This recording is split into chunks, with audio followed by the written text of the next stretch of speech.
Hey guys, we're going to get started by talking about pre-1200 Africa today. So let me get this started up. And this is your essential question for this for this lesson: is what are the important aspects of African society before 1200? And that's actually the question I'm going to want you to answer um, after after this, and I'll give you some guidelines for that in the document that I provide for you. But you're going to answer this for different regions of Africa before 1200. Okay, here we go. Let's get started. All right. So, what is the geography of Africa? How might this geography impact Africans? Um, that's the first topic we're going to cover today. Africa's geography was very diverse.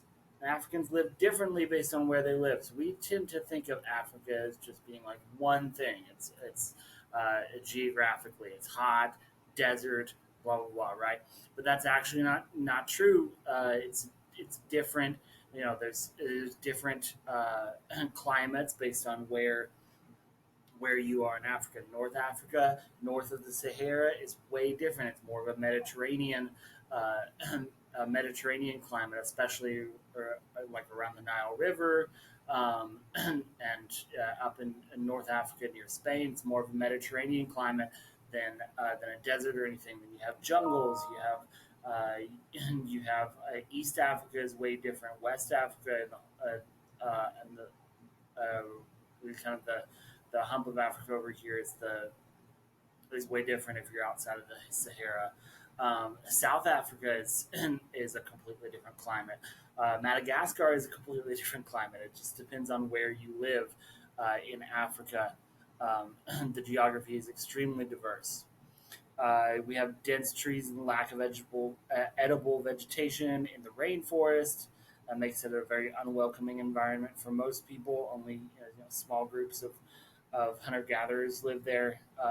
In some places, even today. In the Sahel, uh, you have lots of sand. The Sahara. Um, Early societies of North Africa were influenced by Mediterranean cultures, like the Phoenicians and the Romans. The Phoenicians were seafaring people in the Mediterranean. The Romans took over large swaths of Afro Eurasia, that's Africa, Europe, and Asia during this time. And by 750, North Africans were part of the Islamic Empire. They had converted to Islam and they shared Arabic culture. So they had a Mediterranean culture at first, then shared in the culture of the ancient Romans and the Greeks and all that, and the Phoenicians.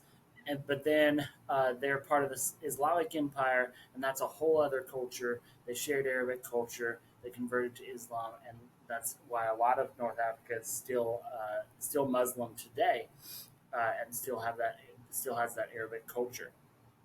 African societies south of the Sahara were isolated, and they missed out on the cultural diffusion of the classical era. Now, there's some parts of West Africa that are just barely south of the Sahara that that kind of fit into North Africa more than anything else. But but most of the sub-Saharan Africa is what we call that, south of the Sahara Desert. Um, they they missed out on that cultural diffusion from the Mediterranean, from the Roman Empire, from ancient Greece, from the Phoenicians, and they really they really were kind of isolated through all of that. All right, in sub-Saharan Africa, this is the first region we're going to cover quickly. While the societies of sub-Saharan Africa were diverse, they shared some similarities. So they weren't just one thing, but they do have some similarities we're going to talk about. Most societies lived in farming villages and family-based clans, and again, this is before 1200 we're talking about. A few societies had written languages, and histories were shared orally by storytellers. That means they were told to each other by storytellers, and these storytellers were called griots. They they also made oops, they made iron tools, um, but they don't have a lot of the other innovations that are happening around especially North Africa due to to the shared culture that they're getting there. So most of the time they don't have written languages. Their histories are more oral histories shared by storytellers. So that can change a little bit more over time. Sub-Saharan people were were polytheistic, which means they believed in many gods. Poly means many, theos is God.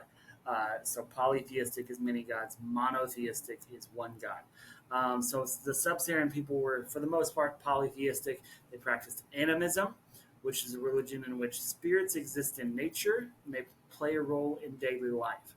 So you want to communicate with these spirits that exist in nature, and most of these animist religions. So animism is just belief that these spirits exist and that you can connect with them in nature. And they play a role in daily life. There are bad spirits and good spirits, and they can play a good role or a bad role in in everything. Okay, over the course of 4,000 years, the Bantu peoples, which are people south of the Sahara, um, and in Central Africa, they migrated south in search of farmland.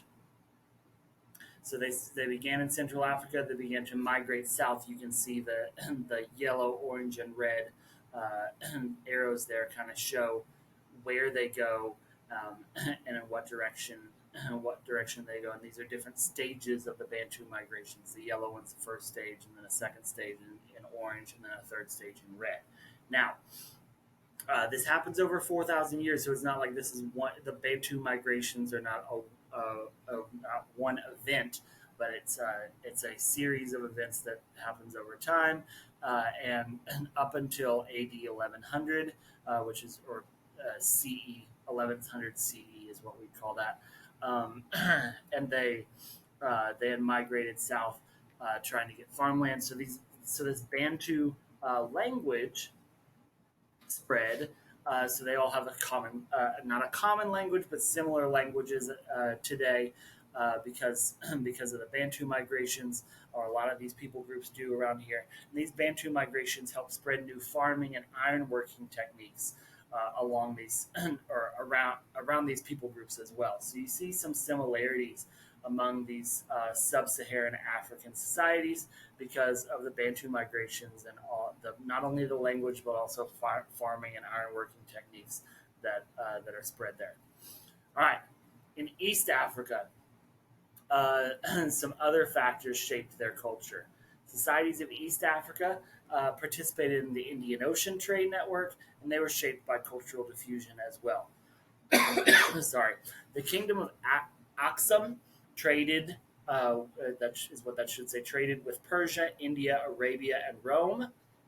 So they're sharing, they're diffusing their all their cultures as well. So they get parts of all these different cultures in Aksum, and Aksum also became a Christian kingdom in what's now Ethiopia. This is called Ethiopia today. They became a Christian kingdom pretty early on, because of their trade and the traveling that was going back and forth between Aksum and what we now call the Middle East or North Africa today. So it became a Christian kingdom. Here's an early church in Aksum, which you might realize, hey, that's below the rocks around it, because this church, believe it or not, was cut out of the rock.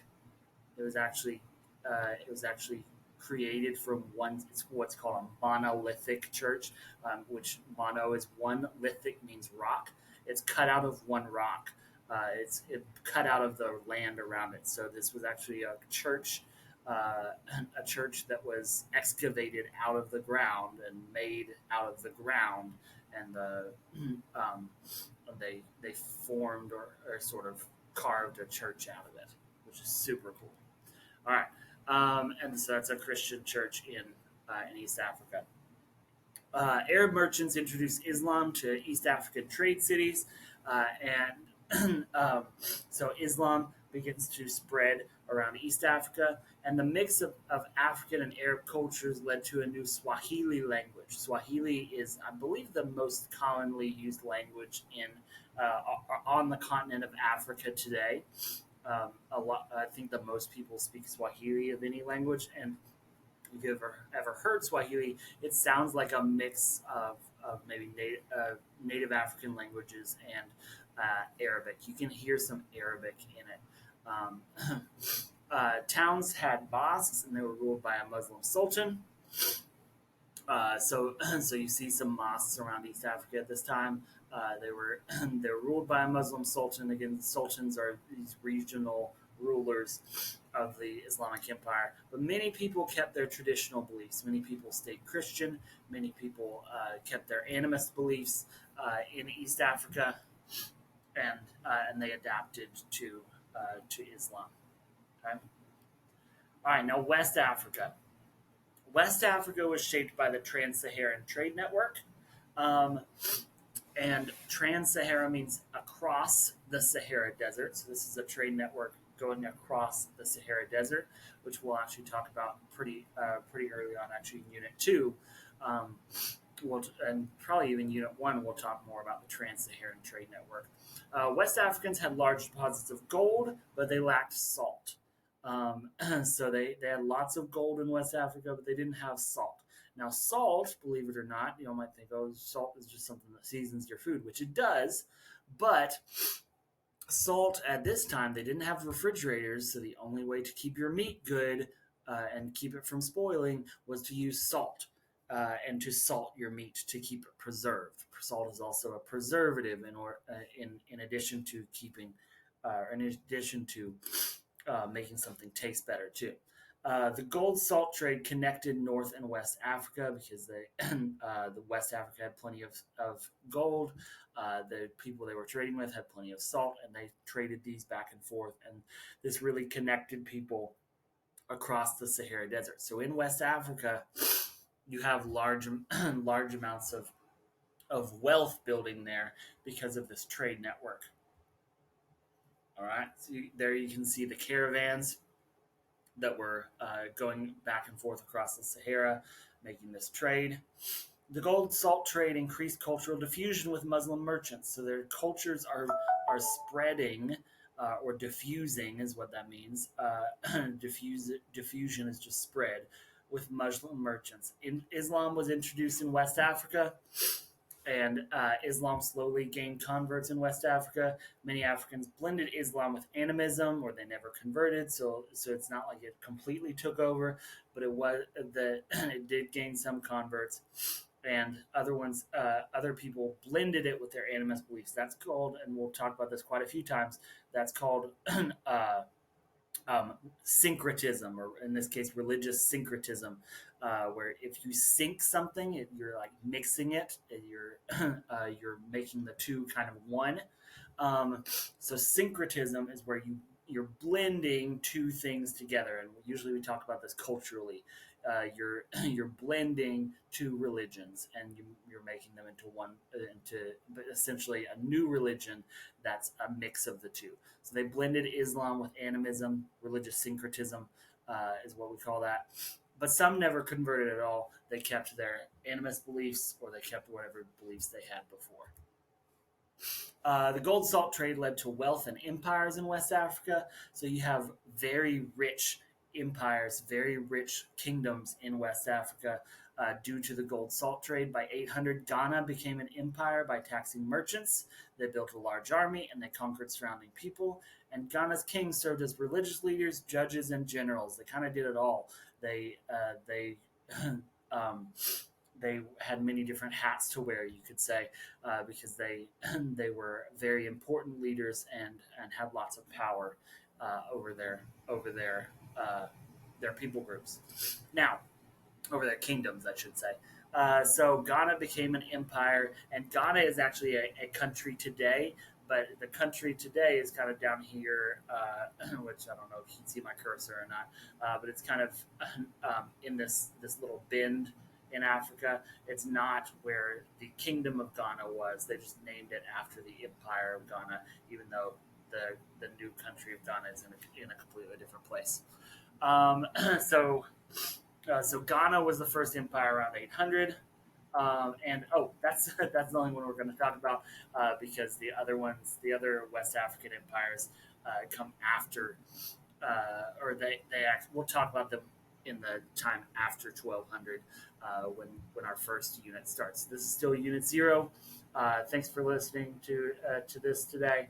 I'll get you the questions and put those on Classroom so that you can answer those now. Y'all have a good day.